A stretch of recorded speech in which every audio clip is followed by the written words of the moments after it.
In front of me is POCO F6 and today I would like to show you how you can open apps in split screen view.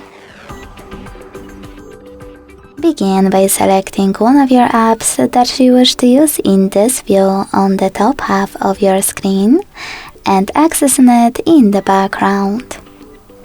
When you're ready, just hold your app and click on this icon under the padlock with two rectangles. Then tap on Home button and click on the second app. As you can see, now I can use both at the same time. If you wish to go back from this mode, drag one of your apps all the way up or all the way down and click on Home button.